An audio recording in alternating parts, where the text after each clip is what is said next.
درس زبان و ادب کی آج کی نشست میں جو ہمارا ہفتہ واری سلسلہ ہے، آپ سب کو خوش آمدید۔ ہماری آج کی نشست کا موضوع ہے جدیدیت، اردو نثر اور معاصر فکری تصور۔ ویلیم کالج تراجم کی روایت 19ویں صدی کے اصلاحی اور علمی روایتوں تک یہ کتاب اردو نثر کی تشکیل کو ایک وسیع فکری پس منظر میں رکھ کر دیتی ہے۔ زیر نظر نشست اسی اہم کام کو بنیاد بنا کر اس سوال پر غور کرنا چاہتی ہے کہ جدیدیت، اردو نثر اور معاصر فکری رجحانات کے درمیان کیا تعلق ہے، اور اردو نثر کے مختلف ادوار میں بدلتے ہوئے علمی اور سماجی تقاضوں سے یہ کتاب کس طرح ایک مکالمہ قائم کرتی ہے۔ سب سے پہلے میں چاہوں گی کہ ہم جو آج ہمارے صاحب کتاب ہیں ان کا میں تعارف پیش کرتی چلوں۔ ساجد صدیق نظامی صاحب اردو زبان و ادبیات Urdu oriental college Punjab university Lahore سے بطور اسسٹنٹ پروفیسر منصب ہیں۔ وہ تحقیق اور طرز و تدریس کا 15 برس سے زائد کا تجربہ رکھتے ہیں۔ 2017 میں انہیں پنجاب یونیورسٹی کی جانب سے اردو زبان و ادب میں PhD کی سند دی گئی۔ تحقیقی مقالہ اسانید اردو نثر کے تحولات آغاز سے وفات مالک تک کے موضوع پر تھا۔ یہ مقالہ مجلس ترقی ادب اردو لاہور سے بھی شائع ہو چکا ہے۔ 2023 میں آکسفورڈ یونیورسٹی انگلستان سے پوسٹ ڈاکٹورل فیلوشپ مکمل کی۔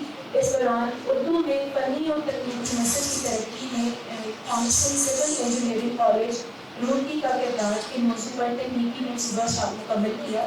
ترتیب و تدوین کے ضمن میں مقالات ابن سردار صدیقی، جلد اول، تاریخ آسام، میر بہادر علی حسینی، انشائے سرور، رجب علی بیر سرور اور اکبر صدی مقالات شائع ہو چکی ہیں۔ پاکستان کے نمایاں جرائد میں 30 سے زائد تحقیقی و تنقیدی مضامین شائع ہو چکے ہیں۔ ان کے نمایاں تحقیقی اردو کے کلاسیکی ادب، بالخصوص 19ویں صدی کی اردو ادب کی تحقیق کو مضبوط کرتا ہے۔ سر اس تعارف کے ساتھ میں چاہوں گی کہ آپ کی اس تشریح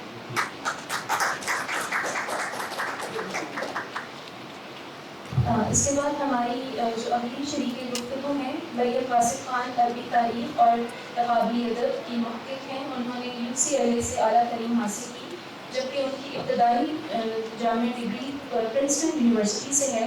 ان کی کتاب ہو از اے مسلم اورینٹلزم اینڈ لٹریری پاپولزم 2021 میں شائع ہوئی، جو نوآبادیاتی اور مابعد نوآبادیاتی تناظر میں اردو کینن کی تشکیل کا جائزہ لیتی ہے۔ وہ اس وقت CLCA پروگرام میں تدریسی خدمات سر انجام دے رہی ہیں۔ میں آپ سے ریکویسٹ کروں گی کہ آپ اس اور ہمارے اگلے شریک گفتگو داؤد حسین صاحب government MA of college Lahore میں تقریباً 10 برس سے اردو زبان و ادب کی تدریس سے وابستہ ہیں۔ علمی اور ادبی کاموں میں نمایاں جوناتھن فلر کی کتاب literary theory a very short introduction کا ترجمہ کر چکے ہیں، جو قریب اشاعت پذیر ہوگی۔ سر آپ پلیز تشریف۔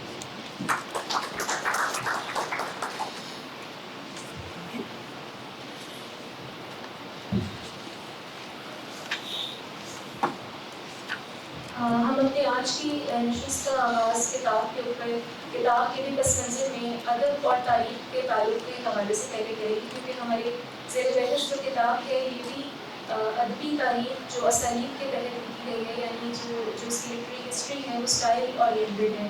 تو میں داؤد حسین صاحب سے اپنا یہ پہلا ایک تمہیدی نوعیت کا سوال کرنا چاہوں گی کہ ادب اور تاریخ کے باہمی تعلق کے تناظر میں آپ تحفظات نثر اردو کو کس طرح دیکھتے ہیں، اور کیا اردو نثر کی ادبی تاریخ کو ایک خاص اسلوبیاتی ترتیب کے ساتھ مرتب کرنا اس کے فکری اور تہذیبی تحولات کو زیادہ گہرائی سے سمجھنے میں مدد دیتا ہے؟ تو سر میرا خیال ہے اس پہ گفتگو کر کے تو آگے گراس کرنے کی کوشش کریں گے۔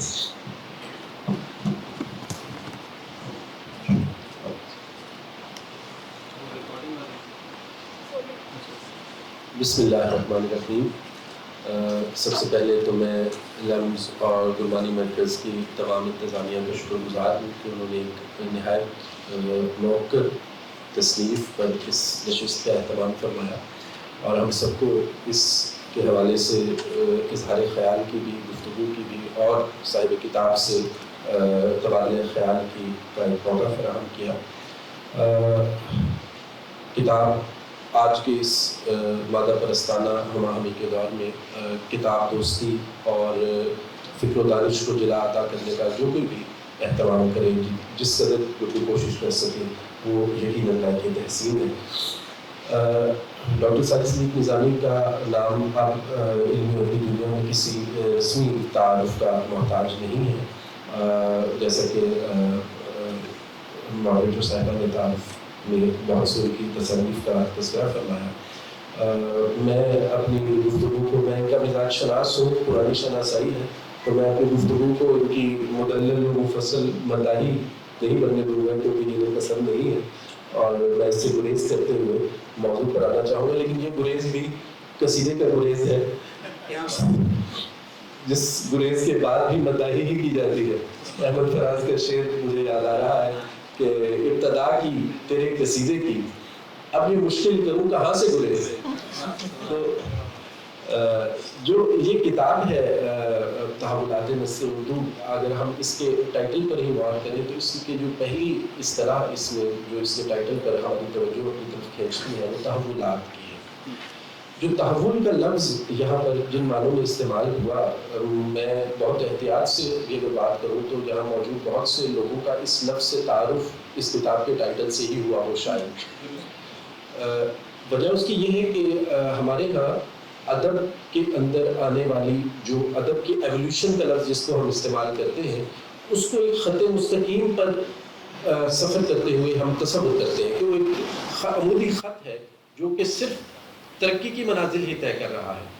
تو کتاب کی تقدیم میں استاد الاساتذہ جناب ڈاکٹر خالد محمد زکریا نے اس کی بہت خوبصورت وضاحت و صراحت فرمائی ہے کہ ادب میں بالعموم یہ ہوتا نہیں ہے، اس کی مختلف اصناف اپنے اپنے دائرے میں تغیر اور تبدل کی منازل کو طے کرتی رہتی ہیں، لیکن ضروری نہیں کہ جو پچھلی اگلی آنے والی چیز ہے وہ پچھلی سے بہتر ہی ہوگی۔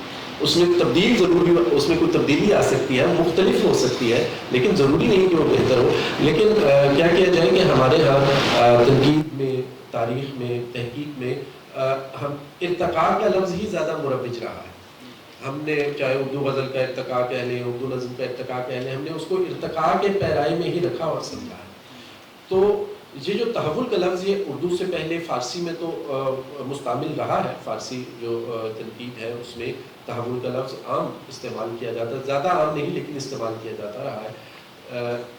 اس اسلوبیاتی مطالعے کے لیے تحول کا لفظ استعمال کرنا جو فاضل مصنف ہے ان کی احتیاط کو سامنے لاتا ہے کہ انہوں نے اس ہماری اردو کا جو اصطلاحاتی ہمارا جو ووکیبلری ہے اس میں اضافہ کرنے کی کوشش کی، اور میرا خیال ہے کہ اگر کسی کتاب کی اہمیت کا تعین پہلے سے موجود علمی یا فکر و دانش کے سرمایے میں اضافے سے طے کیا جائے گا تو اس کتاب کا عنوان ہی ہمارا جو تنقیدی اصطلاحات کا ہمارے پاس جو ایک ذخیرہ موجود ہے اس میں ایک مفید اضافے کا سبب بنے گا۔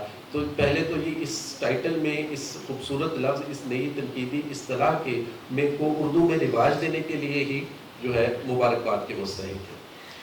تو تحول کی جب ہم بات کرتے ہیں اور تحول کا جب ہم پیرایا طے کرنے کی کوشش کرتے ہیں تو اس تاریخ کو جب ہم دیکھتے ہیں، میں اس کتاب کو جو ان کا پی ایچ ڈی کا تھیسز ہے، ہمارے یہاں عام طور پر یہ رویہ رہا ہے کہ جو تحقیق پی ایچ ڈی میں کی جاتی ہے اس کو جیسے ہی ڈاکٹریٹ کی سند عطا ہو جاتی ہے تو اس کو بعین ہی جو ہے اس کو اشاعت کے لیے بھیج دیا جاتا ہے کہ جلد از جلد وہ شائع ہو جائے۔ لیکن یہ تحقیق ان تحقیقات میں سے نہیں ہے، کیونکہ مجھے موقع ملا اس کتاب کو جو تھیسز نظامی صاحب نے لکھا تھا اس کو بعد میں اس کو ریوزٹ کرتے رہے، اور اس میں اتنی تبدیلیاں، بالخصوص جب یہ تشریف لے گیا پوسٹ ڈاک کے لیے تو وہاں جو نئے مصادر و ماخذ ان کی نظر سے گزرے ان کی روشنی میں اس تحقیق کو نظامی صاحب نے مزید بہتر بنانے کی کوشش کی۔ بہت سے ابواب جو کہ پی ایچ ڈی کے اس میں شامل تھے تھیسز میں، مقالے میں، وہ اس میں سے یا کاٹ دیے گئے یا کم کر دیے گئے اور ضروری حصوں میں مزید اضافہ کر دیا گیا۔ تو یہ بالکل اس طرح سے ایک پی ایچ ڈی کا تھیسز نہیں ہے جو آپ کے سامنے موجود ہے، اور میں اسے ایک باقاعدہ تاریخ کے موضوع سے تعلق رکھنے والی تصنیف گردانتا ہوں اس کے موضوعات کے حوالے سے۔ اب یہاں ایک بڑا اہم نقطہ پیدا ہوتا ہے جس کی طرف فاضل ماڈریٹر نے اشارہ فرمایا، اور وہ ہے کہ تاریخ اور ادب کا تعلق۔ بڑی مدرسانہ سی گفتگو ہو جائے گی، میں اس میں زیادہ گہرائی میں تو نہیں جاؤں گا، لیکن یہ بات ہم جانتے ہیں کہ ادب اور تاریخ یہ دونوں ایک دوسرے کی بقا کے ضامن ہیں۔ ان میں سے ایک، اگر ہم ادب کو لیتے ہیں تو ہم یہ بات جانتے ہیں کہ ایک ادیب اپنی تخلیقات کے ذریعے جو تاریخ مرتب کرتا ہے وہ ایک مورخ کی لکھی ہوئی تاریخ سے کہیں زیادہ موثر ہے، کہیں زیادہ مؤثر ہے۔ اور اسی طرح اگر ہم ادب کو کسی رجحان یا کسی تصنیف کی روشنی میں ہم ادب کا جائزہ لیتے ہیں تو اس کے اسباب، اس کی معاصر صورتحال اور اس کے آنے والے زمانے پر پڑنے والے اثرات، ان کا جائزہ ہم تاریخ کے بغیر لے ہی نہیں سکتے۔ تو تاریخ اور ادب، ان دونوں، مجھے ملان کنیرا کا وہ قول یاد آتا ہے کہ وہ کہتا ہے کہ یہ جو یورپی ناول ہے یہ در حقیقت ایک ایسی صنف ہے جو اپنے ماضی کے ساتھ مسلسل حالت مکالمہ میں ہے۔ تو یہ فکشن کا کتنا گہرا تعلق ہے ہماری تاریخ کے ساتھ، ہماری جو ہم ادب تخلیق ہوتا ہے ہمارے ہاں، اس کا کتنا گہرا تعلق ہے تاریخ کے ساتھ۔ ہمارے ہاں تاریخیں ظاہر ہے کہ بہت لکھی گئی ہیں، اور اصناف کی تاریخیں لکھی، جامع تاریخیں ظاہر ہے، ایک تو بلکہ بہت جو موقع کام نعیم صاحب موجود ہیں ہمارے پاس پنجاب یونیورسٹی سے، مولانا صاحب بھی تشریف رکھتے ہیں۔ پنجاب یونیورسٹی کی اردو کی جو بہترین اور اپ ٹو ڈیٹ چند تاریخیں اگر ہمارے پاس ہیں، اچھی امید ظاہر ہے جمیل جالبی صاحب کا نام کسی تعارف کا محتاج نہیں، لیکن وہ اپ ٹو ڈیٹ نہیں ہے۔ تو اپ ٹو ڈیٹ تاریخ میں جو ایک اہم ترین تاریخ ہے وہ پنجاب یونیورسٹی کی مرتب کردہ، جو ڈاکٹر خواجہ محمد زکریا صاحب کی زیر نگرانی مرتب ہوئی تاریخ ادبیات مسلمانان پاکستان و ہند، جس میں نظامی صاحب نے اپنے زمانہ طالب علمی میں جس میں کنٹریبیوٹ کیا، یہ تب ایم اے میں تھے اور ریسرچ اسکالر کے طور پر انہوں نے اس تاریخ کو لکھنے میں اور مرتب کرنے میں اپنا کردار ادا کیا۔ ایسی تواریخ جو جامع انداز میں موجود ہیں، چاہے وہ انڈیا میں شائع ہوئی یا جہاں شائع ہوئی، پھر بعض تواریخ علاقوں کے حوالے سے لکھی گئی ہے کہ لکھنؤ کا دبستان شاعری ہے، یا پنجاب میں اردو ہے، یا دکن میں اردو ہے، علاقوں کے حوالے سے زبان اور ادب کی تاریخ لکھنے کا رجحان رہا۔ تحریکات اور رجحانات کے حوالے سے تاریخوں کو قلم بند کرنے کا رجحان رہا، اردو ادب کی تحریک انور صدیق کی جو عام کتاب مشہور اس حوالے سے۔ تو مختلف حوالوں سے تاریخ کو قلم بند کرنے کی کوشش کی گئی ہے، ادبی تاریخ کو، اور اس میں کہیں نہ کہیں جو فاضل محققین ہیں، مورخین ہیں، مصنفین ہیں، انہوں نے کوشش کی ہے کہ کہیں لسانی عوامل کی طرف بھی اشارہ کر دیا جائے، کہیں ان تہذیبی عوامل کی طرف بھی اشارہ کر دیا جائے جن کے نتیجے میں وہ ادب پیدا ہو رہا ہے، لیکن بہت تفصیل کے ساتھ اسلوب کو اس طرح سے تاریخ کے بنیادی دائرہ کار میں شامل نہیں سمجھا گیا۔ شاید یہ بحث طلب بات ہے کہ اس کی کتنی ضرورت ہے، اس کو شامل کیا جائے یا نہ کیا جائے، لیکن بہرحال اسلوب کی اہمیت کسی بھی ادبی فن پارے میں، اگر اسلوب کو، مجھے یاد آ گئے وہ ہمارے صاحب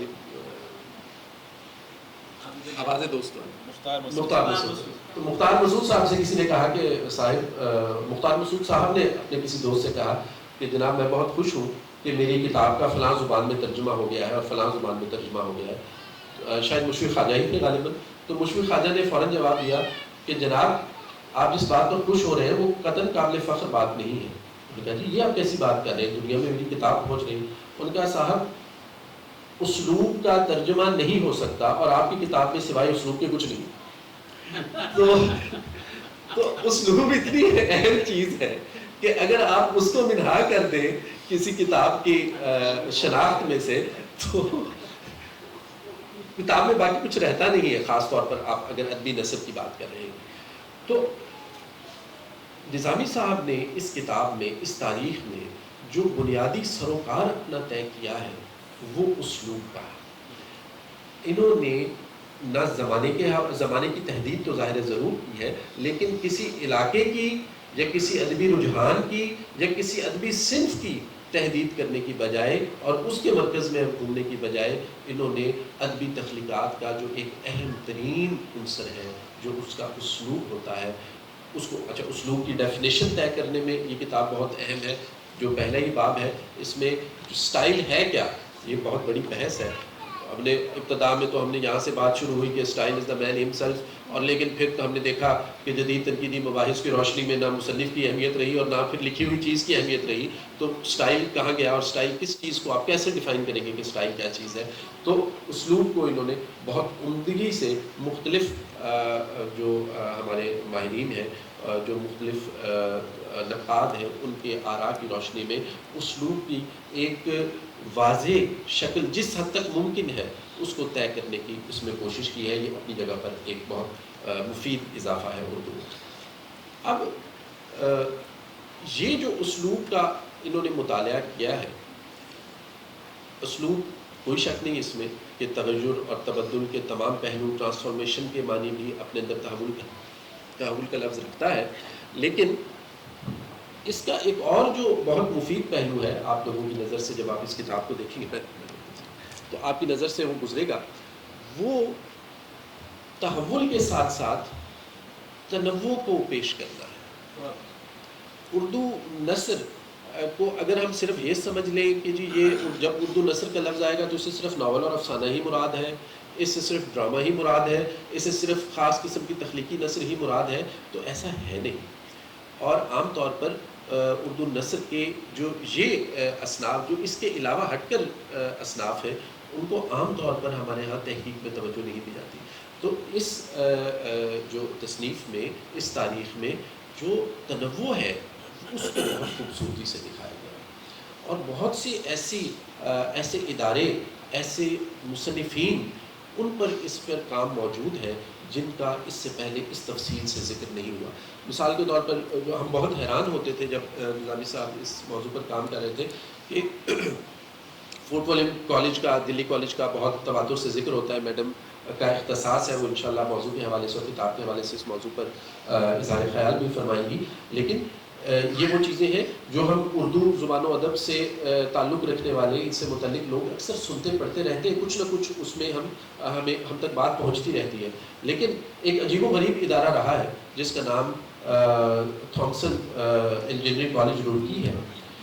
اب اس کا نام بہت کم لوگ جانتے ہیں، لیکن اردو میں تکنیکی اور فنی نثر کے فروغ کے حوالے سے اس ادارے کی جو خدمات ہیں ان کو کما حق و تسلیم نہیں کیا گیا.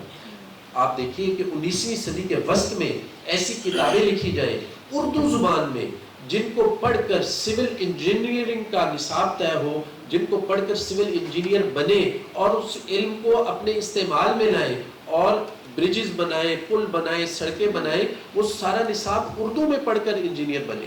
تو یہ اہتمام آپ ملاحظہ فرمائیے کہ آج ہم کہتے ہیں کہ اردو کے دامن میں اصطلاحات کی گنجائش نہیں ہے، اردو نئے زمانے کے ساتھ ہم آہنگ نہیں ہو سکتی.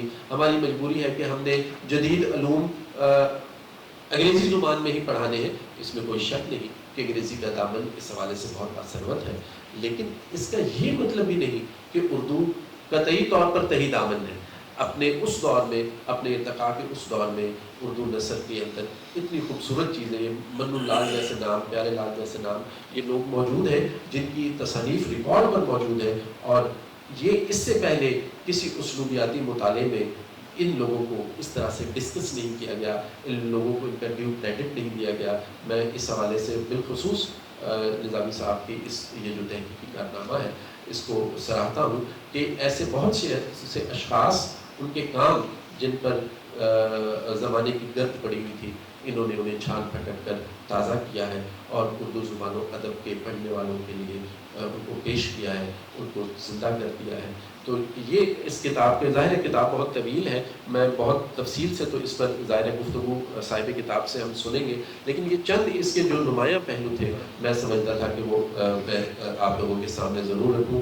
انشاءاللہ تعالیٰ گفتگو جیسے آگے بڑھے گی، ہم امید کرتے ہیں کہ نظامی صاحب مزید اس کتاب کے حوالے سے اپنے خیالات کا اظہار کریں. بہت شکریہ.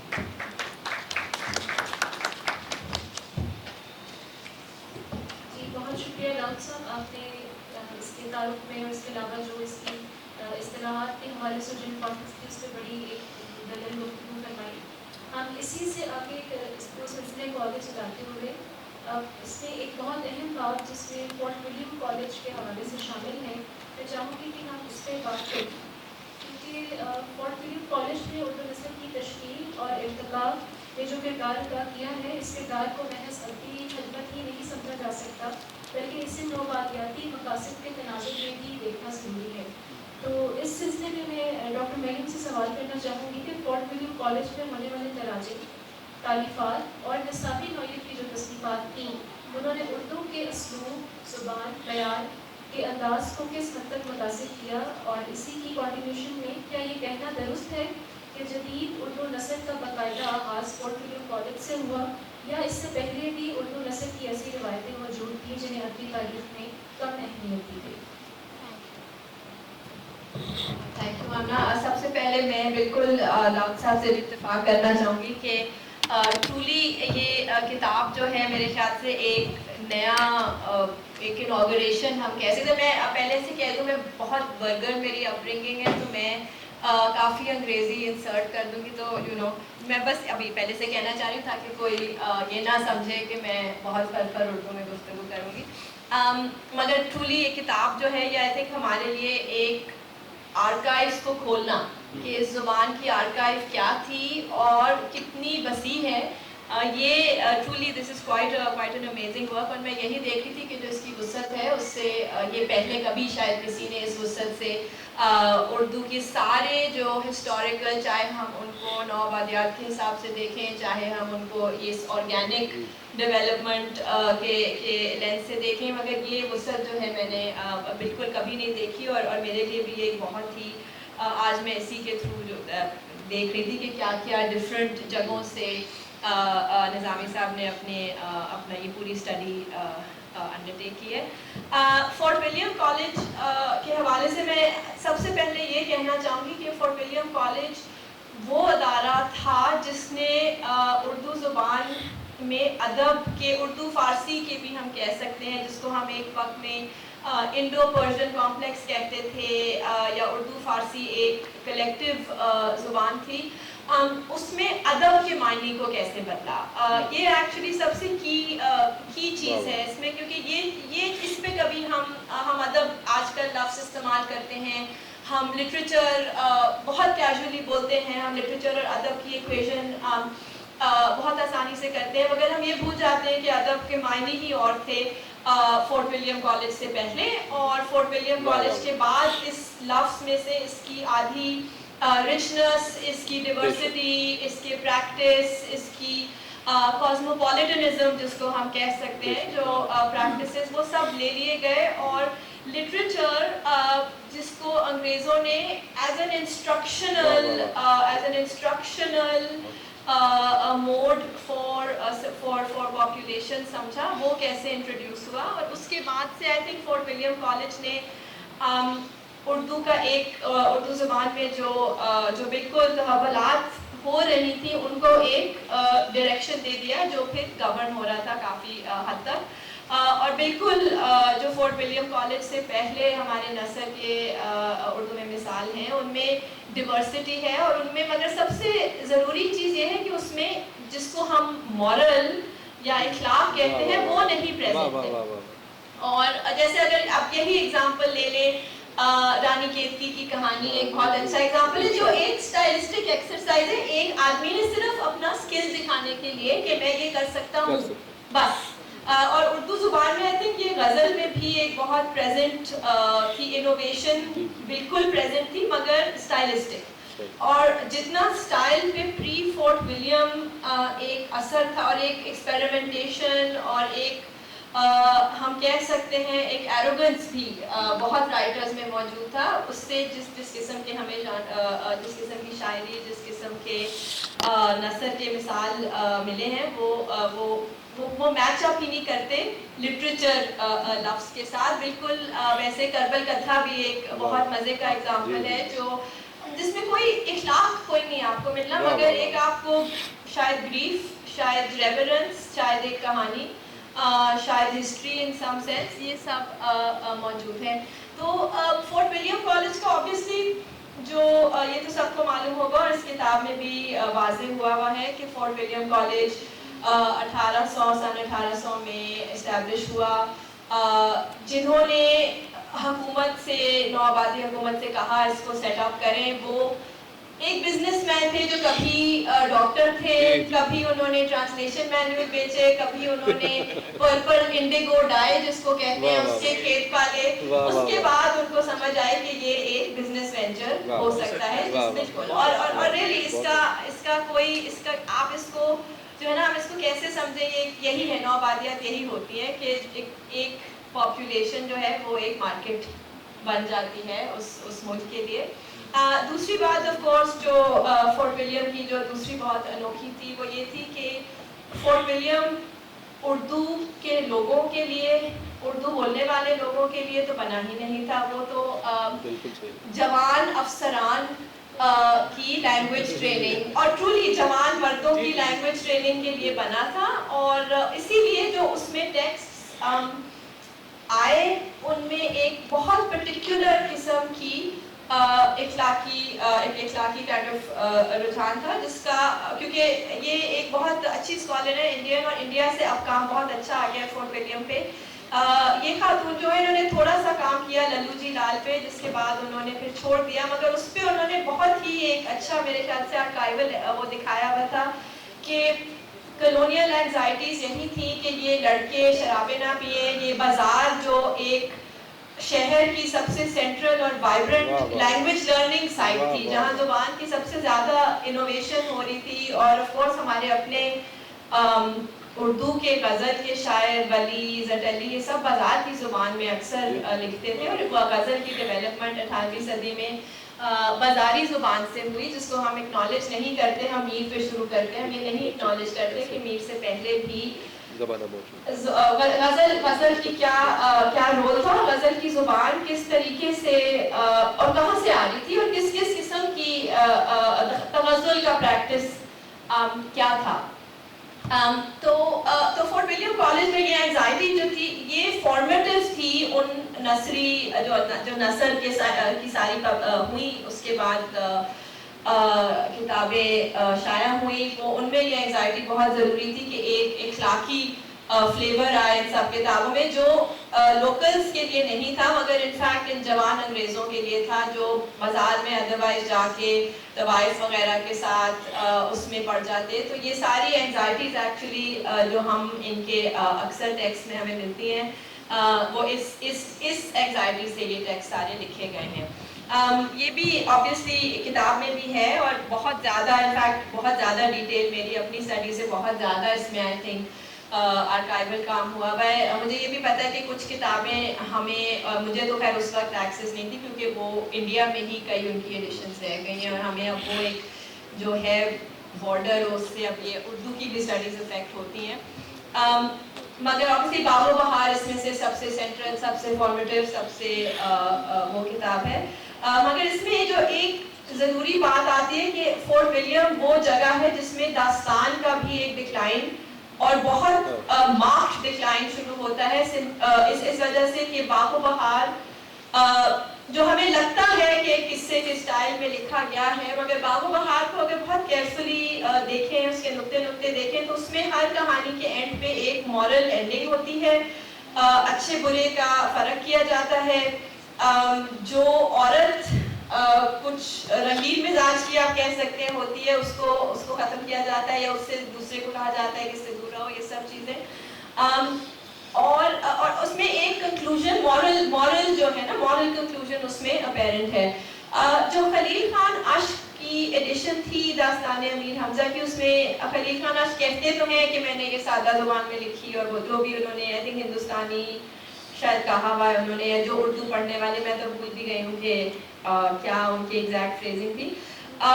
مگر گلکرسٹ کو، جان گلکرسٹ جو ایک ہم سب کے پرنسپل ٹیسٹ میکر بھی ہم ان کو کہہ سکتے ہیں، ان کو خلیل خان عشق کی کتاب کچھ ہضم نہیں ہوئی تھی، اور انہوں نے اس کتاب کو in the coming years blacklist کرا دیا تھا کہ اس کتاب کی جو تھیمز ہیں وہ بالکل سوٹیبل نہیں ہے. باب و بہار بہار کی تھی سوٹیبل، عرائش محفوظ وغیرہ کی بھی if I'm not wrong بالکل وہ بھی چھپتی رہی، کیونکہ میں نے پھر ان کی آفٹر لائف بھی فالو کی کہ تو داستان نبی حمزہ تو ادھر ہی ختم کر دی گئی، اور وہ اس پہ ایک بہت اچھا گلکرسٹ کی ایک خطوط میں ہے ایک پیراگراف کہ this book is not suitable for this thing and it reflects the tastes of the people.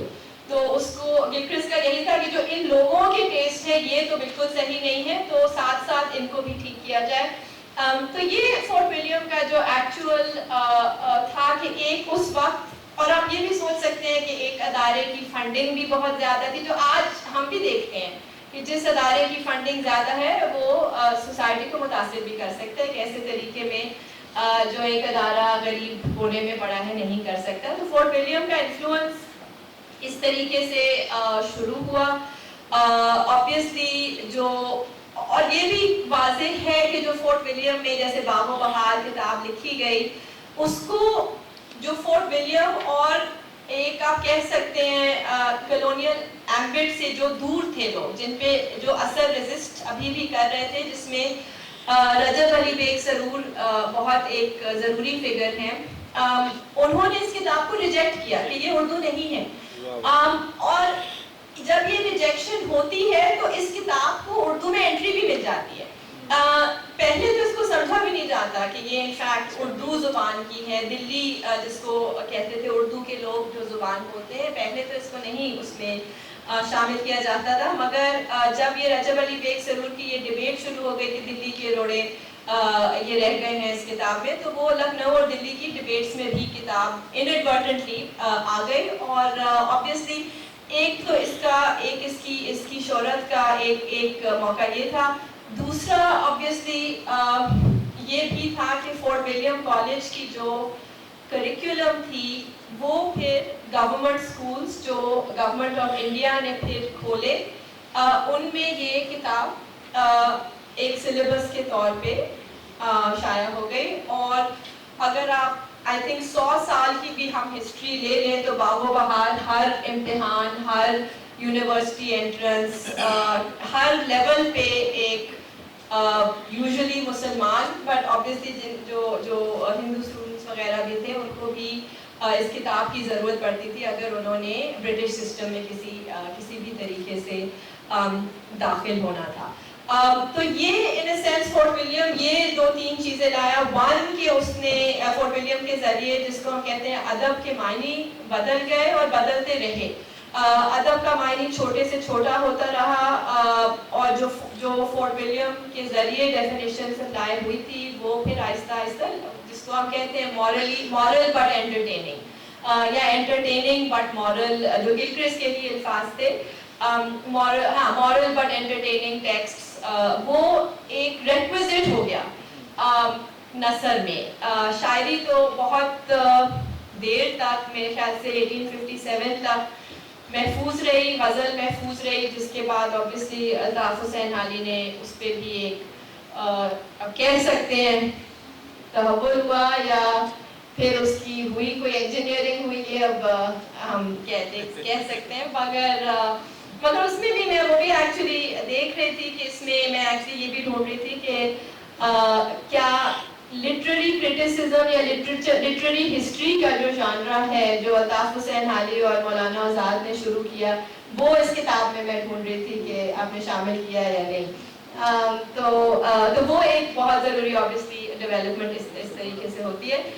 دورانیہ اس سے پہلے تک کا ہے، اس کا 1869 تک کا ہے. اچھا بس ایک 2 سال سے ہم رہ گئے، بس چند سال سے مس ہو گئے اگلے نمبر 2 انشاءاللہ والیوم 2 میں. تو بس یہ میرے فورٹ ولیم کے بارے میں تھوڑے سے کامنٹس تھے.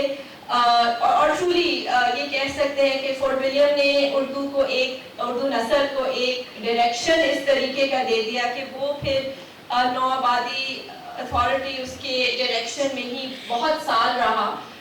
اس کے بعد آبویسلی میرے خیال سے حالات بدل بھی جاتے ہیں، ریزسٹنس بھی آ جاتا ہے، مگر جو ڈیولپمنٹ ہوئی کہ اس کے بعد اردو میں ناول شائع ہونا، اردو میں ایک اینگزائٹی کے ناول شائع ہو، یہ ایک ویسٹرن اینگزائٹی ہے اور یہ ایک ڈیولپمنٹ جس کو ہم آئی تھنک تحولات کے سینس بالکل تحولات اس سے ایک اپوزیشن میں ہے، مگر اردو نے ایک ڈیولپمنٹ کا رستہ پکڑ لیا کہ اگر اس زبان میں ناول نہیں ہے تو یہ زبان ان سم سینس لیکنگ ہے، اور یہ پھر آبویسلی اس میں آ جاتی ہیں اور کلونیل ایجوکیشن کے ذریعے ہی اگر ہم دیکھیں کہ جو اسٹوڈنٹس کو بھی سکھایا جا رہا تھا کہ if a nation does not have a novel, does it have a, is it a nation؟ یہ ایسے سوالات آتے تھے بچوں کے امتحانوں میں. If a nation does not have a literature, can we call it a nation؟ تو اگر ہم 19ویں صدی کے امتحان ان کو اگر ذرا قریبی سے دیکھیں تو اس قسم کے انڈاکٹرینیشن بھی چل رہی تھی اسٹوڈنٹس میں. اور آبویسلی لٹریچر، اگر آپ کے پاس ایک لٹریچر ہے تو اس کا مطلب ہے کہ آپ کے پاس ناول ہو، شاعری ہو، سارے ماڈرن جانرز آپ کے پاس شامل ہو. تو یہ فورٹ ولیم نے اس موومنٹ کو ہم کہہ سکتے ہیں انوگریٹ کیا.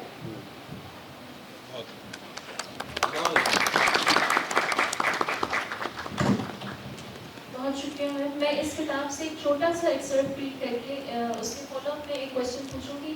اس میں میں چاہوں گی کہ آپ اس میں تھوڑا سا اس کو ریڈ کی اس کو بتا دیجیے. فورٹ ولیم کے its page number 190. Fort William کے مصنفین کے پاس تو ان کو رستہ دکھانے والے تھے، مگر یہ مصنفین اپنی اپنی افراد کے مطابق اپنی دھن میں لگے ہوئے تھے. ان 10 سالوں کے دوران بھی بیرون فورٹ ولیم کالج اسالیب نثر کی بہت رنگا رنگی پائی جاتی تھی. اسالیب کے ان تحولات میں انشا بھی ہیں جو بے نقل اور خالص ہندی الفاظ کو لے کر کہانیاں لکھ رہے ہیں. مہجور بھی ہیں جو نو طرز مرثا کے اسلوب کو گلشن نوبہار میں اردو نثر کے مزاج سے قریب کر کے آگے لے جا رہے ہیں. مہر چند مہر، الہی بخش شوق انگریزوں کی فرمائش پر کتابیں تصنیف کر رہے ہیں. 19ویں صدی عیسوی کا پہلا اشرا خصوصاً اور باقی نصف اول عموماً اردو نثر کی تاریخ اور تحول اسالیب میں اس لیے بہت اہمیت رکھتا ہے کہ اس عہد میں اسالیب کے بہت سے امکانات کو برت کر دیکھا گیا. اس سے یہ اندازہ ہو گیا کہ کون کون سے اسالیب اردو نثر کے مزاج کے قریب ہیں اور کون سے اسالیب اردو نثر کے لیے اجنبی ہیں. میں فورٹ ولیم کالج کے حوالے سے ہم نے بات کی. میں بس ایک کوشچن پوچھنا چاہوں گی کنکلوڈنگ ریمارک کے طور پہ کہ کیا اس نے اردو نثر کے دامن کو اس طرح سے وسعت بھی دی یا پھر اردو نثر کے جو اس اسلوب کو اس طرف موڑا کہ یہ صرف ایک پیڈاگوجیکل ایڈمنسٹریٹو اور ایک کلونیل انٹرپرائز کے طور پہ استعمال ہوا؟ اگر آپ اس کی جو کریٹو پوٹینشیل تھا اس دور میں اردو نثر کا اس پہ ایک کنکلوڈنگ ریمارک دے دیں پھر ہم اس کو آگے لے جائیں. دیکھیں میں آئی تھنک جو یہ موقع تھا سن 1800 اور فورٹ ولیم کافی جلدی بند ہو گیا. آئی تھنک 1820 سے بھی پہلے شاید بند ہو گیا تھا فورٹ ولیم. زیادہ دیر نہیں چلا کیونکہ گلکرسٹ کا جھگڑا ہو گیا تھا کافی. کتنے 1840 پھر ادھر شفٹ بھی ہو گیا اور اس کا پروجیکٹ بھی چینج ہوتا گیا. پروجیکٹ بھی بدلتا گیا. دیکھیں اس میں جو فورٹ ولیم جس رستے پہ لے کے گیا اس سے جو ہمارے جن اور چیزوں کی وفات ہی ہم کہہ سکتے ہیں جس میں سب سے بڑی داستان ہے، تذکرہ ہے، جن فارمز کی ایک لاس آپ کہہ سکتے ہیں ہم ایکسپیرینس کر رہے ہیں، اس کی کمپنسیشن نہیں ہے. میں آپ کو اس طریقے سے یہ جواب دوں کہ یہ چیزیں ہم سے چلی گئیں. فورٹ ولیم اس کو ایک ایسے رستے پہ لے گیا زبان کو کہ جو چیزیں اس زبان کی تھیں، جو چیزیں اورالٹی، جو چیزیں ذکر، یہ سب چیزیں جو اس میں تھیں اور جو داستان میں اور داستان کی وسعت آج تک کسی جانور میں نہیں آئی. تو جو ہمیں ملا ہے وہ ہمیں ایک کہہ سکتے ہیں کہ ریپلیکا ضرور مل گیا، ہم ایک رستے پہ چل پڑے، مگر جو چیز ہو گئی اس کا تبادل نہیں ہوا.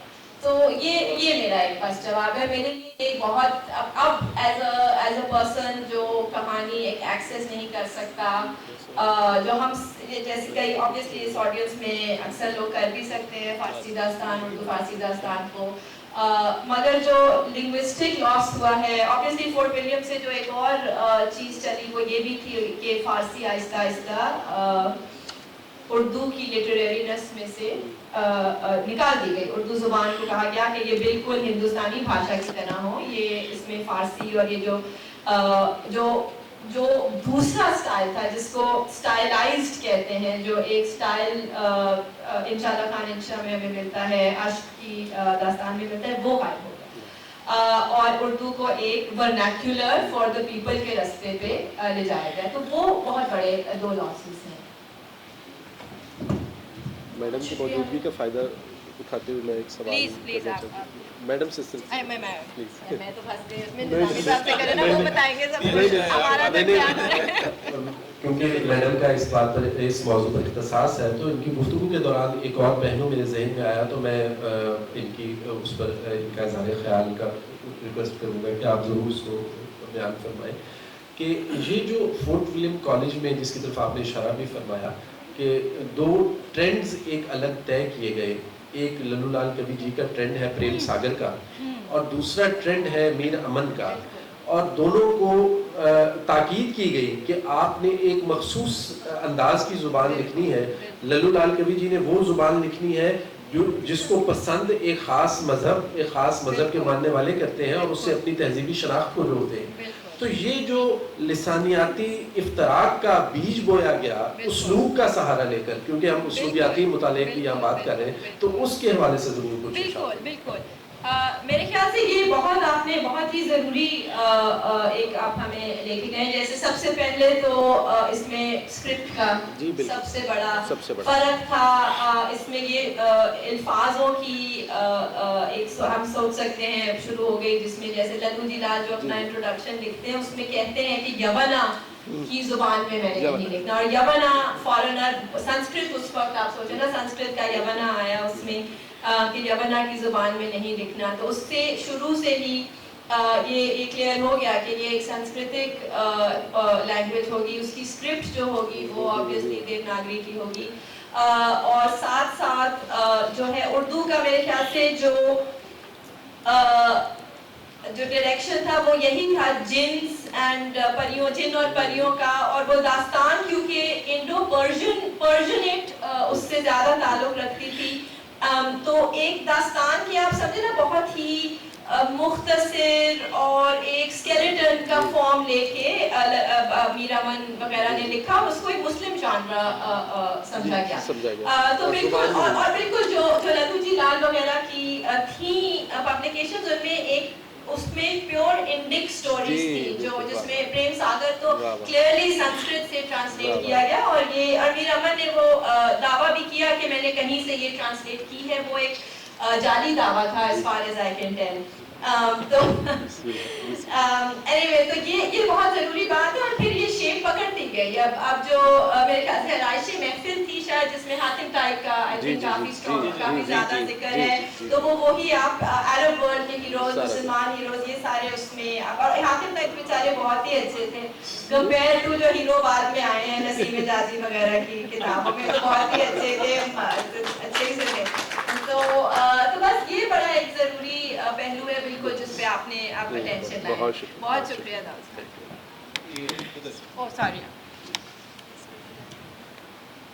بہت شکریہ ڈاکٹر مریم. اب میں چاہوں گی کہ ہم اپنی اس گفتگو کے اس پینل ڈسکشن کے آخری کریں. ہم نے ابھی تک ادب اور تاریخ کا تعلق اور ادب میں اور ادبی تعریف میں اسلوب کی اہمیت, اور اس کے بعد فورٹ ولیم کالج کے حوالے سے جو اردو نثر میں کلونیل ایک اثرات رہی ہیں اس کو کور کیا. اب جو پروگرام کا آخری حصہ ہے, میں چاہوں گی کہ میں ساجد صدیق نظامی صاحب سے یہ سوال کروں کہ اس کتاب کا سر جو ٹائم اسپین ہے, جو اس کا زمانی دائرہ کار ہے, وہ 19ویں صدی تک پھیلا ہوا ہے. تو آپ کے نزدیک میں اس تاریخی مطالعے کو معاصر فکری تصورات اور ادبی مباحث سے کس طرح جوڑا جا سکتا ہے, اور کیا 19ویں صدی تک کی اس اسلوبیاتی اور فکری تحولات ہمارے عہد کے جو ادبی شعور کو سمجھنے میں کیا رہنمائی فراہم کرتی ہے؟ تو اس پہ سر آپ پلیز کنکلوڈنگ ریمارکس دیں, اس کے بعد ہم سوال جواب کی نشست کی طرف آئیں.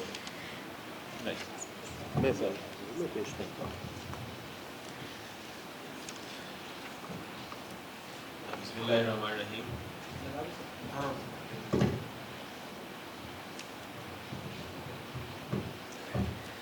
سے پہلے تو میں گرمانی مرکز برائے زبان و ادب اور اس کے ڈائریکٹر علی عثمان قاسمی صاحب کا شکریہ ادا کرتا ہوں جنہوں نے اس مکالمے کے لیے یہ بہت اچھا میرا خیال ہے تو جنہوں نے اس مکالمے کا اور اس تقریب کا اہتمام کیا ہے، اور اس کے ساتھ ساتھ جو میرے یہاں پہ فاضل پینلسٹ موجود ہیں داؤد حسین صاحب اور ڈاکٹر مریم آصف صاحبہ، ان کا بھی مشکور ہوں، شکر گزار ہوں۔ یہ بھی اب رائج ہے، فاروقی صاحب اس کو مانتے ہیں، فاروقی صاحب کی دلیل، شمی مدوی صاحب کی دلیل تو وہ بھی ہے۔ دوسرا یہ ہے کہ میرے بہت سے دوست اور رفیق کار جیسے نعیم صاحب تشریف رکھتے ہیں، آصف زوری صاحب ہیں، ڈاکٹر سمیرہ ہیں، میرے بہت سے طالب علم، میری اہلیہ، میری ہمشیرہ وہ موجود ہیں، تو ان سب کا بھی شکر گزار ہوں کہ وہ تشریف لائیں یہاں پہ۔ اب میری بیٹی بھی لو کی شام، وہ بھی ایک استجاب پہ اسلامی کے طور پہ موجود ہے، اگرچہ پتہ نہیں سن رہی ہے کہ نہیں سن رہی ہے، بعد میں سن۔ تو اور ایک اور چیز جو اتفاقاً ہے جو میرے ذہن میں ابھی آئی کہ آج کتاب کا عالمی دن بھی ہے 23 اپریل، تو اس کی مناسبت سے بھی ایک یہ چیز جو ہے وہ قدر یادگار ہو گئی ہے میرے لیے، تو وہ بھی موجود ہے۔ باقی یہ ہے کہ جب داؤد صاحب گفتگو کر رہے تھے تو مجھے غالب کے شارحین یاد آ رہے تھے، جنہوں نے غالب کے شعروں سے وہ مطالب بھی نکالے جو غالب کے نزدیک ذہن میں تھے ہی نہیں، تو انہوں نے جو ہے وہ جس طرح بیان کیا کہ یہ اس کتاب میں یہ کچھ بھی ہے اور یہ بھی ہے اور میں چشم نہیں ہے تو ثابت کرے، نہیں ہے تو ثابت کرے۔ تو وہ مجھے شارحین غالب جو ہے بار بار یاد آ رہے تھے کہ غالب کی حیطۂ خیال میں وہ چیز تھی یا نہیں تھی، شارحین نے ضرور پیدا کر دیا۔ تو بہرحال بہت اچھی گفتگو آپ لوگوں نے سنی، مجھے بھی جو ہے اس میں سے بہت سی نئی باتوں کا اندازہ ہوا، اور جیسا کہ آپ نے یہ ذکر سنا ہے کہ یہ بنیادی طور پر میری پی ایچ ڈی کی تحقیق ہے، اور اب یہ کتابی صورت میں شائع ہوئی ہے، اور میں نے کافی کوشش کی کہ اس کو کتابی صورت میں ڈھالنے کے لیے اس میں بہت کچھ ترمیم و اضافہ کیا جائے۔ بنیادی ڈھانچہ اس کا تقریباً وہی رہا، لیکن معلومات کی جو ہے وہ بہت ساری چیزیں جو تبدیلیاں اس میں کی گئی، اس میں جو اس کے تجزیاتی اور تنقیدی حصے تھے اس میں کچھ چیزوں کو تبدیل کیا گیا، بہت سا مواد حذف کر دیا گیا جو صرف اکیڈیمک نالج کے لیے لکھا جاتا ہے۔ تو بنیادی طور پر میرے ذہن میں جو اس تھیسس تھا وہ یہی تھا کہ میں کوشش کر سکوں کہ ہمارے اردو ادب میں اردو نثر کی ابتدا سے لے کر وفات غالب تک یعنی 1869 تک جو ایک سفر ہے نثر کا، اس حوالے سے کہ اس میں وقت کے ساتھ ساتھ کتنا تنوع پیدا ہوا اور کتنا پھیلاؤ پیدا ہوا، اس کو جو ہے وہ دیکھا جا سکے۔ تو یہ نثر کا مطالعہ بھی ہے مجموعی طور پر، لیکن اس زاویہ نظر سے ہے کہ اس سفر کو اس نظر سے دیکھا جائے کہ اس میں تنوع اور پھیلاؤ اور وسعت کس کس سطح پر ہوئی اور اس کی صورتحال کیا تھی۔ آغاز تو صاحب ظاہر ہمیں پتہ ہے کہ 15ویں صدی سے 16ویں صدی سے ہمیں اردو نثر میں کچھ چیزیں لکھی ہوئی نظر آنا شروع ہو جاتی ہیں، تو میں نے لامحالہ اس کو وہیں سے لیا۔ اختتام کا جو ہے وہ سلسلہ اس طرح تھا کہ چونکہ ہمارے ہاں جب 19ویں صدی کا جب وسط آیا تو اس وقت ہمارے نثر میں بہت پھیلاؤ پیدا ہو چکا تھا، اور وہ محض ادبی اظہار تک جو ہے محدود نہیں رہی تھی، اس میں بہت ساری چیزیں شامل ہو گئی تھیں، اس میں مذہب بھی شامل تھا، اس میں صحافت بھی شامل تھی، اس میں علمی و فکری موضوعات بھی شامل ہو رہے تھے، سائنسی موضوعات بھی اس میں بیان ہو رہے تھے، تو وہ دائرہ کار پھیلتا ہی جا رہا تھا مسلسل۔ تو 1869 کو جو ہے وہ ایک لمٹ کے طور پہ میں نے رکھا کہ ایک تو ہماری نثر کے بہت اہم نام، شعر کے بھی بہت اہم نام مرزا غالب کی وفات کا سال ہے، اور مرزا غالب کے خطوط جو ہیں انہوں نے اردو نثر کی جو قوت اظہار ہے اس میں بہت بنیادی کردار ادا کیا اس کو بڑھانے میں، تو وہ میرے پیش نظر تھا۔ پھر جس طرح ذکر ہوا کہ حالی اور آزاد اور سر سید اور نذیر احمد وغیرہ جو ہیں ان کی جو تصانیف ہیں اور ان کی تخلیقات کا بھی آغاز ہمیں 1870 کی دہائی میں ہوتا نظر آتا ہے، تو یہ سال جو تھا وہ ایک مناسب ایک سنگ میل نظر آ رہا تھا کہ ہمارے یہاں پہ اردو نثر کے سفر کے جائزے کو یہاں تک محدود کیا جا سکتا ہے، کیونکہ اس کے بعد جو ہے نثر کا پھیلاؤ کئی گنا اور بڑھ گیا اور اس میں بہت ساری نئی چیزوں کا شمول بھی ہو گیا۔ تو اتفاق ہے کہ آپ نے ریسرچ جو بھی آپ کی اکیڈیمک لیول کی ہے یا آپ نے کسی کتابی صورت میں اس کو پیش کرنا ہے، کسی دائرے میں اس کو محدود رکھنا ضروری ہوتا ہے. تو اس لیے 1869 کا انتخاب میرا اس وجہ سے تھا. اور میں نے اس کو کوشش کیا کہ 2 حصوں میں واضح طور پر تقسیم کر دیا جائے اس مطالعے کو. ایک جو 17ویں اور 18ویں صدی کی ہماری نسل ہے، اور ایک پھر 19ویں صدی کی جو نسل ہے. آپ اندازہ لگا سکتے ہیں کہ 1800 تک جو ہماری اردو نسل تخلیق ہوئی، اس کے مقابلے میں اگلے 50-60 سال میں جو نسل تخلیق ہوئی وہ اس سے کئی گنا زیادہ تھی. تو اور اس کا موڈ بھی بہت بدل چکا تھا، جیسے ڈاکٹر صاحب نے اس کی طرف اشارہ کیا ہے. بہت سارے بیرونی عوامل بھی اس پر اثر انداز ہونا شروع ہو گئے تھے. تو آغاز میں ہمیں جنوبی ہندوستان میں جس طرح اردو ادب کا آغاز ملتا ہے، تو ہمیں نثر کے ابتدائی مراحل بھی وہیں نظر آتے ہیں. ان کا مختصر سا جائزہ اس میں ہے. اور پھر جو ہے وہ 18ویں صدی کی جو شمالی ہندوستان کی اردو نثر ہے، اس کا جو ہے اس کا جائزہ ایک پورے باب میں لیا گیا. یہاں میں اس چیز کی طرف اشارہ کرنا چاہوں گا کہ عام طور پہ یہ سمجھا جاتا ہے کہ اردو نثر یا کلاسیکل اردو نثر کا جو سفر ہے یا اس کا جو تعلق ہے وہ صرف داستان کے ساتھ یا فکشن کے ساتھ ہے. ایسا نہیں ہے. ہمارے ہاں یعنی آج سے 250-300 برس پہلے بھی اردو نثر جو تحریر ہو رہی تھی شمالی ہندوستان میں، وہ محض داستانیں تخلیق نہیں ہو رہی تھیں. ابھی کربل کتھا کا ذکر آیا تھا. کربل کتھا وہ ہمارے پاس پہلا معلوم نثری نمونہ ہے جو ہمیں شمالی ہندوستان میں ملتا ہے. وہ ایک مذہبی نوعیتی کتاب ہے جس میں جو ہے وہ محرم کی مجالس میں پڑھنے کے لیے چیزیں جمع کی گئی. نظامی صاحب سوری میں آپ کو انٹرپٹ کر رہی ہوں، مگر داستان تو لکھی بھی نہیں جاتی تھی. داستان تو پہلی بار بھی شاید خلیل خان عاشق نے فورٹ ولیم میں ہی لکھی ہے. اچھا نہیں، تحریر ہوتی تھی چیزیں. اچھا چھوٹی چھوٹی اکبر نامہ میں جیسے ہوتی تھی. نہیں، اس سے پہلے ہمیں یعنی قصہ مہر افروز اور دلبر یہ 1750 کی دہائی میں ہمیں باقاعدہ یہ ملتا ہے تحریر شدہ. اور یعنی داستانیں کہیں ضرور جاتی تھیں. یہ اس کا 9 طرز مرثہ بھی جو ہے وہ بھی تحریر ہوئی.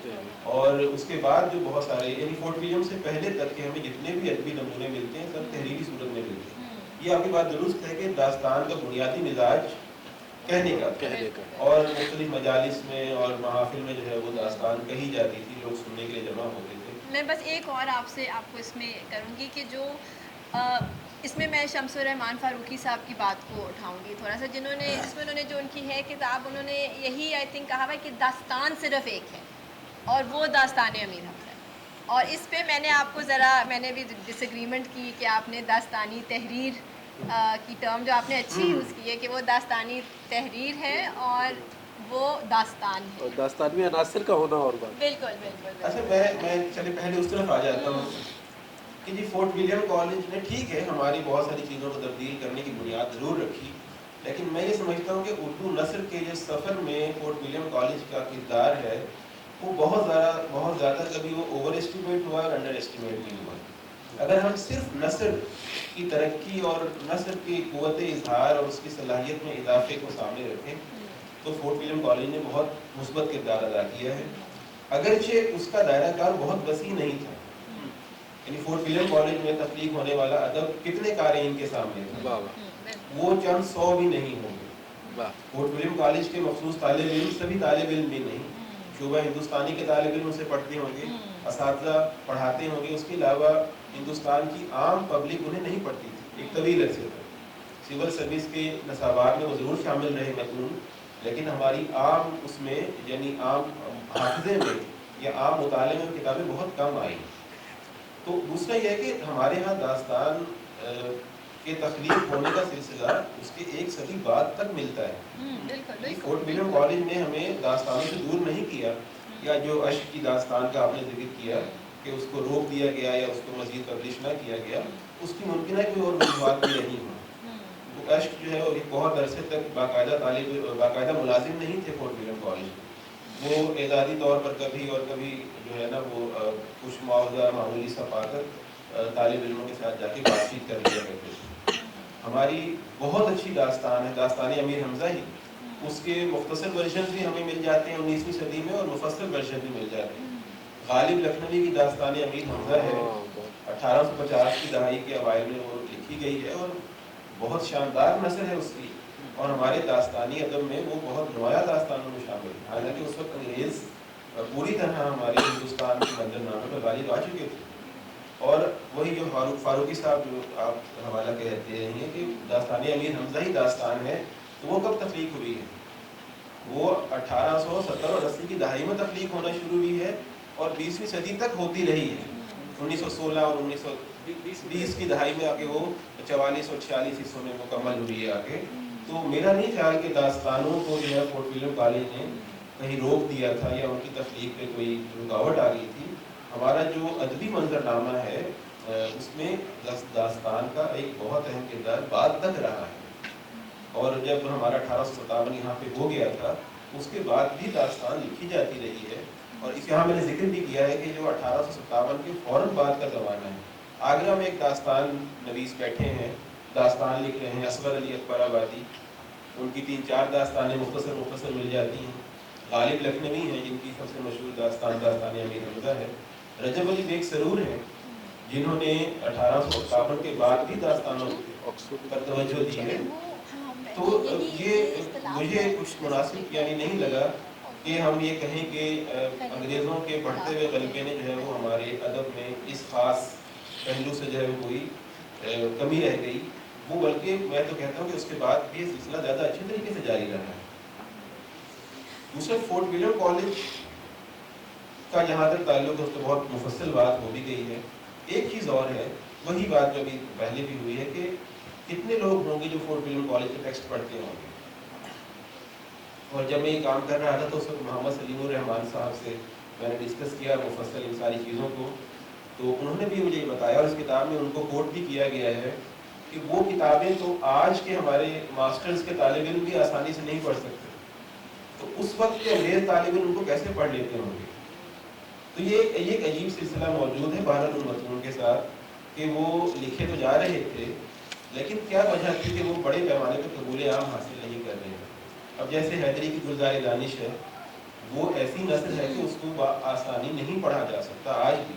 اس کے لیے اچھی خاصی مشق ہونی چاہیے آپ کو کلاسیکی نثر پڑھنے کی. اسی فورٹ ولیم کالج میں اور بہت سارے ہمیں ورائٹیز مل جاتی ہیں. تو یہ ساری چیزیں جو ہیں اور وہ بہت سٹینڈرڈ ادبی نثر کہلائی جا سکتی ہے بآسانی. تو بہرحال یہ ایک چیز ہے جس پر ابھی مزید کام کرنے کی گنجائش موجود ہے. پھر فورٹ ولیم کالج میں ایک چیز اور بھی ہے کہ فورٹ ولیم کالج نے ہمیں ایک اور سمت بھی دکھائی. خلیل علی خان اشک نے ایک رسالہ مختصر سا لکھا جو اردو میں سائنسی موضوع پہ لکھی جانے والی پہلی تحریر, رسالہ کائنات جو بمانی ایٹماسفیئر. تو یعنی ہمارا جو ایٹماسفیئر ہے, جو ہمارا یہ خلا سے نیچے کا جو یہ ہے ایریا ہے اور ہمارے ماحول میں جس کا بڑا کردار ہے وہ کیا ہے. تو وہ یعنی ہمارے پاس پہلا ڈاکومنٹ ہے جو کسی سائنسی موضوع کو اردو میں لکھا ہوا ملتا ہے. تو یہ چیز بھی ہمیں وہاں سے شروع ہوتی نظر آتی ہے, کیونکہ میرا بنیادی موضوع یہی تھا کہ قوت اظہار اور صلاحیت اظہار میں اضافہ کن کن چیزوں نے کیا اردو نثر کی. تو اس میں فورٹ ولیم کالج نے بہرحال اپنا بہت بنیادی کردار ادا ضرور کیا. لیکن ساتھ ساتھ دیگر عوامل بھی ہمارے موجود ہیں. جہاں تک یہ بات ہے کہ 18ویں صدی تک کی نثر ہے اور پھر 18ویں صدی کے بعد کی نثر, اس میں ایک بہت نمایاں جو ہے فرق نظر آتا ہے. 19ویں صدی کا آغاز جب ہوا ہے تو ہمارے پاس اتنا تنوع پیدا ہونا شروع ہو گیا تھا موضوعات کی سطح پر, سوچ بچار کے لیے فکری موضوعات کی سطح پر, کہ نثر اس کا ساتھ دینے پر مجبور تھی. اور جب پریس کی سہولت ہمارے پاس آ گئی تو گویا اردو مصنفین کو ایک ایسا میڈیم مل گیا کہ انہوں نے بڑے پیمانے پر چیزیں لکھنا شروع کر دی. 57 کے آتے تک ہندوستان کے طول و عرض میں کوئی 40-50 اردو اخبارات شائع ہونا شروع ہو گئے تھے. اب ایک چیز جو صحافت کے میڈیم سے لوگوں تک پہنچ رہی ہے اس کا جو ہے وہ ہلکا اثر کیسا ہوگا آپ اسے اندازہ لگا سکتے ہیں. مذہبی نثر پر بہت کچھ لکھا جا رہا تھا اور خصوصاً ایک چیز جو میں نے کوشش کی ہائی لائٹ کرنے کی وہ یہ ہے کہ جو مشنریز تھے یہاں پہ انہوں نے ہماری نثر میں جو ہے اس کی قوت اظہار کو وسیع کرنے میں کیا کردار ادا کیا. کیونکہ 19ویں صدی کے آغاز میں جو یورپین مشنریز ہیں ان کا ایک بہت اہم کردار ہے ہمارے نئے سماج کی تشکیل میں. تو اس میں خاصر ان کا بہت سا لٹریچر اردو نثر میں لکھا گیا. انہوں نے اپنی مذہبی کتابوں کو اردو میں منتقل کیا اور وہ بڑے پیمانے پر شائع ہوا کرتی تھی. یعنی اس زمانے کے ٹائٹلز اگر آپ دیکھیں تو 25-25 ہزار اور 20-20 ہزار کی تعداد میں ایڈیشنز ہمیں ملتے ہیں جو شائع ہوا کرتے تھے. ان کا دائرہ کار بہت وسیع تھا. عبرانی زبان سے براہ راست انجیل کے کچھ ابواب ترجمہ ہوئے اس زمانے میں, اور اس طرح باقی چیزیں ہیں. پھر جو اسلامی مذہبی نسل تھی اس پر بہت کچھ لکھا جانا شروع ہو گیا تھا. اور پھر ان دونوں کے جو وہابی مناظرے تھے مشنریز کے اور مسلم اسکالرس کے, انہوں نے جو ہے وہ نثر میں ان کا بھی ظہور ہوا. اور وہ یعنی وہ ادب ایک الگ سے ریسرچ کا جو ہے وہ تقاضا کرتا ہے کہ جو 19ویں صدی کے اوائل میں جو مناظراتی ادب عیسائیوں اور مسلمانوں کے بیچ میں لکھا گیا وہ کس نوعیت کا. اچھا, اسی سے جڑی ہوئی ایک اور بات بھی ہے جس پر ابھی توجہ نہیں دی گئی اور نہ میں اس کو زیادہ دیکھ سکا, لیکن وہ بہت ضروری ہے کہ جو ہندوؤں کے مذہبی متون ہیں ان کے بہت سارے نثری تراجم ہمارے پاس موجود ہیں, لیکن وہ ڈاکومنٹ کہیں نہیں ہوتے. خصوصاً 18ویں صدی کے اواخر میں, یعنی یہ اس کام کو کرنے کے بعد میرے یہ معلومات میرے سامنے آئیں کہ 20-25 مینuscripts ایسے مل جاتے ہیں برٹش لائبریری میں اور مختلف پرانے کتب خانوں میں جو کوئی گیتا کے کچھ ابواب کے تراجم ہیں, مہا بھارت کے کچھ ابواب کے تراجم ہیں, رامائن کے تراجم ہیں, اور اردو نثر میں ایون ہمارے صوبہ سندھ میں ایک ملتا ہے مینuscript جس میں جو ہے وہ مہا بھارت کے کچھ حصے جو تھے وہ اردو نثر میں بیان کرنے کی کوشش کی گئی. اس کا اس یہاں پہ حوالہ بھی موجود ہے. تو یہ چیز ابھی وہی جو ہے وہ کام کا اس کا تقاضا کرتی ہے کہ اس پر مزید تحقیق کی جائے. اچھا, ایک چیز اور جو ہمیں اس سفر میں نظر آتی ہے اور وہ انگریزوں کے ساتھ بھی اس کا بڑا گہرا تعلق ہے, وہ یہ ہے کہ بر صغیر کا جو اور مجموعی طور پہ یعنی ہمارا مشرقی جو ایک مصنفین کا ماڈل یا پیٹرن تھا کہ وہ کسی نہ کسی سرپرست کی تلاش میں رہتے تھے, اور سرپرست کا ہونا جو تھا وہ ضروری تھا ان کی تخلیق کے ساتھ. تو انگریزوں کے ساتھ منسلک ہونا بھی ان کا یہ ایک سماجی ضرورت بھی تھی کہ جیسے میر امن ہے تو وہ گلکرسٹ کے ساتھ جو ہے وہ جڑے ہوئے ہیں کہ میرے سرپرست اور مربی کے طور پہ میرے ساتھ موجود ہے. میر بہادر علی حسینی ہے تو وہ اسی چیز کا اظہار کر رہے ہیں. تو یہ چیز بھی ہمیں جو ہے وہ جو یہ سارا سفر ہے نثر کی تخلیق کا, اس میں جو سرپرستوں کے ساتھ ایک جڑنے کا ماڈل تھا ہمارا اس زمانے میں ادبی اور سماجی صورتحال میں, وہ بھی ہمیں بہت بنیادی کردار ادا کرتا نظر آتا ہے. ایون 1800 سے 1810 کی جو دہائی ہے اس میں فورٹ ولیم کالج سے باہر بھی جو اردو نثر تخلیق ہو رہی تھی اس میں کچھ انگریز سرپرستی کر رہے تھے مقامی مصنفین, جیسے ابھی ذکر بھی آیا وہ آپ کے اقتباس بھی پڑھا تھا اس میں کہ جی جیسے الہی بخش شوق ہیں یا جے پور کے تھے, نام میرے ذہن میں نہیں آ رہا, انہوں نے اپنے یورپین سرپرستوں کے کہنے پر مختلف مختصر داستانیں تحریر کی. تو وہ انگریزوں کے ساتھ بھی ان کا جڑنا اسی ماڈل کا ایک توسیع تھی, میرا یہ خیال ہے. تو پھر یہ ہے کہ دوسری طرف ہمیں ایک اور چیز جو شامل ہوتی نظر آتی ہے 19ویں صدی کی نسل میں, اور جن کو ہم معاصر فکری رجحانات کے ساتھ بھی جوڑ سکتے ہیں, وہ ہے کہ نئے زمانے کے تصورات کے زیر اثر نئی طرح کی نثر کی تخلیق جو ادبی نہیں ہے لیکن کچھ نہیں ہوتا عادت ہونی چاہیے, آپ چلتے جائیے. تو وہ یہ ہے کہ یعنی جو نئے فکری رجحانات یورپ کے زیر اثر یہاں متعارف ہو رہے ہیں ان کو اردو نسل اپنے اندر کس طرح سمو رہی ہے, ترجمے کے ذریعے سمو رہی ہے. یہ ایک بہت بڑا میڈیم ہے, ترجمہ جو ہے وہ ایک بہت بڑا ہمیں وسیلہ نظر آتا ہے ان چیزوں کو سمونے کا.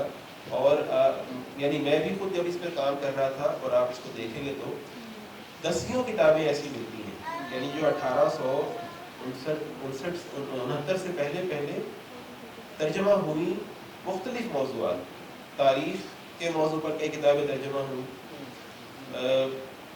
جو ہے وہ مذہب کو پہلے ڈسکس ہو گیا ہے, اور سائنس کے مختلف جغرافیہ ہے جیسے, اور مختلف موضوعات جو ہیں وہ ہمیں نظر آتے ہیں. جیسے دلی کالج ہے تو دلی کالج میں آپ 1844 میں دلی ٹرانسلیشن سوسائٹی قائم ہوئی اور 1844 سے 1857 میں وہ ختم ہو گئی جنگ کے ساتھ ہی. ان 13 برسوں میں تقریباً 125 سے زیادہ ٹائٹل